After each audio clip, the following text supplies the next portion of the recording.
Android phone দ্রুত charge হয় না কেন এবং দ্রুত চার্জ করার 10টি উপায় নিয়ে আলোচনা করছি আজকের ভিডিওতে।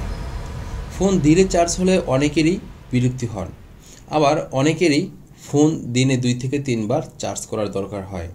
আর যদি দিনের মাঝখানে বা গুরুত্বপূর্ণ সময়ে ফোনের চার্জ শেষ হয়ে যায় তখন আর বিরক্তির শেষ থাকে না।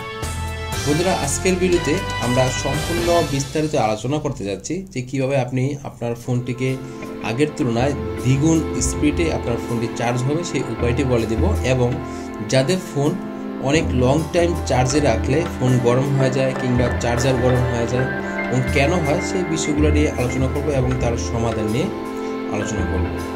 এখন যদি বেশিরভাগ ফোনেই ইউএসবি টাইপ অর্থাৎ যাকে আমরা সি পোর্ট টাইপ বলে হয়, সি পোর্ট দিয়েই কিন্তু চার্জ করতে হয় বেশিরভাগ ক্ষেত্রে ফোনগুলো। তো সি পোর্ট দিয়ে চার্জ করলে তুলনামূলক কম সময়ে খুব বেশি চার্জ হচ্ছে, তবুও কাজের মাঝে ফোন চার্জে লাগিয়ে রাখার অভিজ্ঞতা সুখকর হয় না। কয়েকটি কৌশল অবলম্বন করলে অনেক দ্রুত অ্যান্ড্রয়েড ফোন চার্জ করা যায়, এমন 10টি বিষয় আপনাদের সাথে শেয়ার করছি। 1 নম্বর থাকবে এয়ারপ্লেন মোড অন করুন। আপনার ব্যাটারি চার্জ কমার বড় একটি কারণ হলো নেটওয়ার্ক সিগন্যাল যত খারাপ হবে আপনার ব্যাটারি চার্জ তত দ্রুত শেষ হবে। ফোন চার্জ করার সময় দুর্বল সিগন্যালে ব্যাটারির শক্তি অপচয় হয়। এর সমাধান হলো চার্জে প্লাগ ইন করার আগে আপনার ফোনটিকে এয়ারপ্লেন মোড করে রাখুন।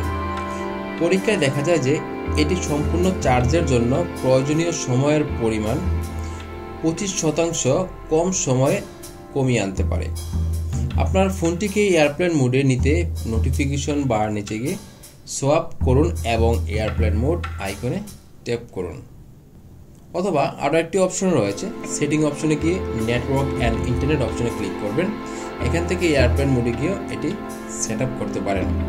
ব্যাটারির চার্জ পূর্ণ হয়ে গেলে এটি একই প্রক্রিয়ায় গিয়ে এয়ারপ্লেন মোড বন্ধ করে দিন। 2 নম্বর যে বিষয়টি বলতে যাচ্ছি, ফোন বন্ধ রাখুন। বন্ধ করা অবশ্যই একটি ভালো উপায় বলা যেতে পারে। 3 নম্বর হচ্ছে চার্জ করার সময় ফোন ব্যবহার না করুন। এটি একটি গুরুত্বপূর্ণ ইস্যু। শুধু চার্জিং এর ক্ষেত্রেই নয়, আমরা অনেক ক্ষেত্রে দেখা যায় যে আমাদের মোবাইলে অনেকের গ্রিন লাইট ইস্যু দেখা যায়, অর্থাৎ মোবাইলের ডিসপ্লে নষ্ট হয়ে যাওয়া অথবা মোবাইলের ডিসপ্লে গ্রিন হয়ে যাওয়া, কালো হয়ে যাওয়া বা অ্যানাদার প্রবলেম হতে পারে। তো এটার কিন্তু সবচেয়ে বড় কারণ হচ্ছে আমরা ফোন চার্জিংয়ে লাগিয়ে ফোন চাপি। চার্জ করার সময় ফোন ব্যবহার করবেন না। এ সময় ফোন ব্যবহার করলে তার চার্জিংয়ের গতি ধীর করে দেয়। বিশেষ করে গেমের মতো ভারী অ্যাপ ব্যবহার করলে ফোন গরম হয়ে উঠবে, চার্জিং প্রক্রিয়া ধীর হবে এবং দীর্ঘমেয়াদে ব্যাটারির ক্ষতি করবে। ফোন দীর্ঘ সময় গরম হয়ে থাকলে এর ব্যাটারির ক্ষতি হতে পারে। এ কারণে ফোন চার্জারের সঙ্গে সংযুক্ত থাকা অবস্থায় গেম খেলা, ভিডিও দেখা বা সোশ্যাল মিডিয়া ব্যবহার করা থেকে বিরত থাকুন। 4 নম্বর হচ্ছে ব্যাকগ্রাউন্ডে চলা অ্যাপ এবং ফিচার বন্ধ রাখুন। ব্যাকগ্রাউন্ড প্রসেসিং অ্যাপ ব্যবহার না করলেও ডিভাইসের ব্যাটারি ব্যবহার করে। সরাসরি ব্যবহার করা হচ্ছে না এমন আগের মাধ্যমেও একটি স্মার্টফোনের ব্যাটারি সাধারণত ধীর গতিতে চার্জ হতে পারে। তাই এই ব্যাকগ্রাউন্ড প্রসেসিং অ্যাপ্লিকেশনগুলো বন্ধ করে চার্জিংয়ের গতিকে বাড়িয়ে দিয়ে তুলতে পারেন। অ্যাপ সেটিংয়ে গিয়ে আপনি চাইলে এগুলো বন্ধ করে নিতে পারেন, অর্থাৎ আপনার ব্যবহৃত অ্যাপসগুলো আপনি ক্লোজ করে তারপরে চার্জিং দেন। আগের তুলনায় অবশ্যই আপনার চার্জিং স্পিড বেড়ে যাবে। 5 নম্বর হচ্ছে চার্জ মোড চালু করা আছে কিনা তা নিশ্চিত করুন। অর্থাৎ আমাদের চার্জিংয়ের যে মোডটা রয়েছে সেটা কি ওপেন আছে কিনা সেটা আপনাকে নিশ্চিত করতে হবে। আপনি যখন আপনার ফোনে একটি ইউএসবি কেবল প্লাগ ইন করবেন তখন আপনি কোন ধরনের সংযোগ চান তা আপনার অ্যান্ড্রয়েড ডিভাইস আপনাকে নির্দিষ্ট করার অপশন দেয়। আপনি যদি ল্যাপটপ বা অন্য কোনো ডিভাইসের মাধ্যমে চার্জ করেন তাহলে আপনাকে নিশ্চিত করতে হবে যে চার্জিং ফিচারটি চালু আছে কিনা।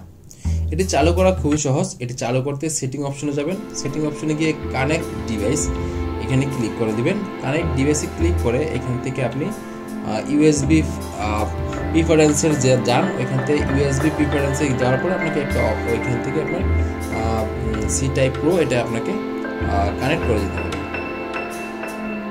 সেখানে গিয়ে আপনাকে নিশ্চিত করতে হবে যে আপনি চার্জিং নাকি আপনার যে কেবলের মাধ্যমে আপনি আমরা ফাইল ট্রান্সফার করি সেটা আপনি এখান থেকে নিশ্চিত করে দিতে হবে। 6 নম্বরে হচ্ছে ওয়াল সকেট ব্যবহার করুন। কম্পিউটার কিংবা গাড়িতে ইউএসবি পোর্ট ব্যবহার করে চার্জ করলে চার্জিংয়ের কর্মক্ষমতা অনেক কম এবং গতি ধীর হয়, এটা আমরা অনেকেই জানি। সাধারণত নন ওয়াল সকেট ইউএসবি পোর্টগুলো মাত্র 0.5 অ্যাম্পিয়ার পাওয়ার আউটপুট পাওয়া যায়। অন্যদিকে ওয়াল সকেট চার্জিং সাধারণত আপনার ডিভাইসের উপর নির্ভর করে 1 অ্যাম্পিয়ার পর্যন্ত পাওয়ার আউটপুট দিতে পারে। কম অ্যাম্পিয়ারেজ চার্জিং খারাপ না, বরং এটি আপনার ডিভাইসের ক্ষতি করবে না, কিন্তু আপনাকে এটি বেশ দীর্ঘ সময় ধরে অপেক্ষা করাবে। তাই অতিরিক্ত একটু চার্জের জন্য শুধুমাত্র আপনার গাড়ি বা ল্যাপটপ ব্যবহার করুন, সম্পূর্ণ ব্যাটারি চার্জের জন্য নয়। আপনি এই সকেটটি ব্যবহার করতে পারেন। 7 নম্বর হচ্ছে পাওয়ার ব্যাংক ব্যবহার করুন। চলার মাঝে আপনার ফোন রিচার্জ করার প্রয়োজন হলে, উদাহরণস্বরূপ আপনি যদি প্রায় সারাদিন বাইরে থাকেন, তাহলে একটি পাওয়ার ব্যাংক হতে পারে আপনার জীবন রক্ষাকারী ডিভাইস। অনেক পাওয়ার ব্যাংক ওয়াল সকেটের মতো একই অ্যাম্পিয়ারেজ আউটপুট দেয় এবং কিছু কিছু ক্ষেত্রে আরও বেশি দেয়, কিন্তু তখন আপনার ফোন 2 অ্যাম্পিয়ার আউটপুট দিতে দ্রুত চার্জ হতে পারে। তখন একটি বিষয় সম্পর্কে সতর্ক থাকবেন। আপনাকে তখন নিশ্চিত করতে হবে যে আপনার ইউএসবি কেবলটি এই অতিরিক্ত শক্তি পরিচালনা করার ক্ষমতা রাখে কিনা। অবশ্যই আপনি পাওয়ার ব্যাংক কেনার পূর্বে ভালো কোম্পানির, ভালো ব্র্যান্ডের একটি পাওয়ার ব্যাংক কেনার চেষ্টা করবেন। আপনার ফোন চার্জিংয়ের ক্ষেত্রে কোনো অসুবিধা হবে এবং ব্যাটারি হাতে আপনি ভালো সার্ভিস পাবেন। 8 নম্বরে হচ্ছে ওয়্যারলেস চার্জিং এড়িয়ে চলুন। ওয়্যারলেস চার্জিংয়ের বেশ কিছু চমৎকার দিক আছে। এটা খুবই সুবিধাজনক এবং এত কম কেবল লাগে যা আপনি নিশ্চিত যে আমরা অনেকেই এগুলো চাই, তাহলে এটি এড়িয়ে চলা উচিত। অর্থাৎ আপনার চার্জিংয়ের দারুণ ক্ষমতা যদি খুব বেশি হয়, স্পিড হয়, খুব বেশি দ্রুত আপনার ফোনটি চার্জিং হয়ে যাচ্ছে, তাহলে এটাকে এড়িয়ে চলা উচিত। তার হচ্ছে ধীরে চার্জ হয় তারবিহীন ব্যবস্থা।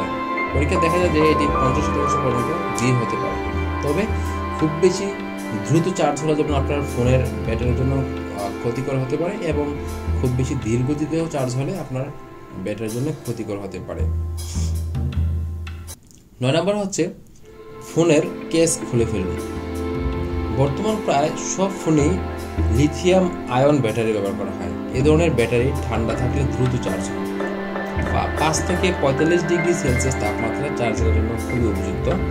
ফোন বেশি গরম হয়ে গেলে কেস খুলে ফেলতে পারেন। অর্থাৎ আপনার কেসটি যখন খুলে রাখবেন, তখন আপনার ফোনের যেই কেবলিংয়ের যেই এবং সাউন্ডবক্সের যে ছিদ্রগুলো রয়েছে, সেখান থেকে আপনার বাতাস যখন আপনার আপডাউন করতে পারবে, আপনার ফোনটি তখন অধিকতর ঠান্ডা থাকবে। সর্বশেষ হচ্ছে 10 নম্বরের পয়েন্টটি, ভালো মানের কেবল ব্যবহার করুন।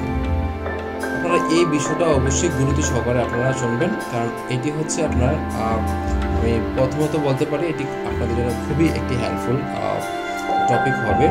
কেবলের মান চার্জিং এর গতিতে বড় পার্থক্য গড়ে দিতে পারে। চার্জিং কেবলের ভিতরে 4টি পৃথক তার আছে, লাল, সবুজ, সাদা এবং কালো। আপনার চার্জিং কেবলটির তারটা যদি কখনো ছিঁড়ে যায়, তখন আপনি একটু দেখে নিতে পারেন।